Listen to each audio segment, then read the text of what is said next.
दोस्तों, आज इतिहास के उस मोड़ पर खड़े हैं जहां सच बोलना सबसे बड़ा गुनाह हो गया है। हमें बताया जाता है कि हम एक महान राष्ट्र की ओर बढ़ रहे हैं, एक हिंदू राष्ट्र की ओर बढ़ रहे हैं। लेकिन क्या आपने कभी गौर किया है कि इस देश में आंसुओं की कीमत भी ओहदे के हिसाब से तय होती है? याद करिए वो मंजर जब एक आरोप लगने पर योगी जी ने भरी संसद में फूट फूट कर रोए थे।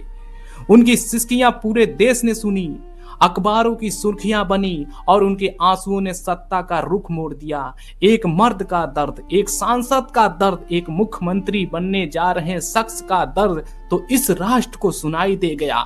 लेकिन मेरा सवाल आज उस सिंहासन से है, उस मां के आंसुओं का क्या जिसकी बेटी रात को घर नहीं लौटी?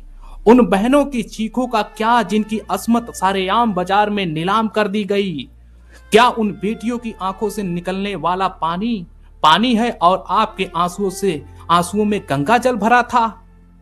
सत्ता की बहरी दीवारें। बाबा साहेब अंबेडकर ने लिखा था कि लोकतंत्र केवल सरकार का एक रूप नहीं है, यह अनिवार्य रूप से साथ रहने वाला एक तरीका है। क्या इसी साथ की बात की थी बाबा साहेब ने, जहां सत्ता के करीब रहने वालों का रोना क्रांति बन जाए और गरीब की बेटी का रोना फाइल में दब जाए? भगत सिंह ने हंसते हंसते फांसी के फंदे को चूमा था ताकि देश की आने वाली पीढ़ी सर उठाकर जी सके। क्या उन्होंने सोचा था कि एक दिन ऐसा भारत आएगा जहां नेता अपने अपमान पर संसद हिला देंगे लेकिन बेटी के बलात्कार पर शांति की अपील करेंगे? कैसा हिंदू राष्ट्र बना रहे हो? जो लोग आज हिंदू राष्ट्र का झंडा बुलंद कर रहे हैं, मैं उनसे पूछता हूं, क्या उस राष्ट्र में सिर्फ नेताओं के आंसुओं का हिसाब होगा? जब एक हिंदू बेटी का बलात्कार होता है तब तुम्हारा खून क्यों नहीं खौलता? तब तुम्हारी हुंकार सत्ता की चटुकारिता में क्यों बदल जाती है? धिक्कार है ऐसी व्यवस्था पर जहां एक मुख्यमंत्री का रोना तो राष्ट्र का मुद्दा है, लेकिन हाथरस से लेकर कोलकाता तक की बेटियों का खून सिर्फ एक आंकड़ा बनकर रह जाता है।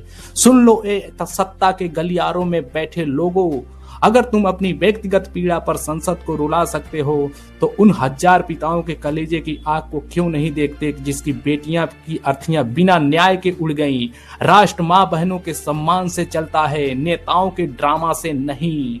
वक्त आ गया है साथियों कि इन मगरमच्छ के आंसुओं को पहचानो। असली इंकलाब तब आएगा जब सिंहासन पर बैठा व्यक्ति अपनी मां के लिए जितना तड़पता है उतना ही इस देश की हर सड़क पर चलती हुई बेटी के लिए तड़पे।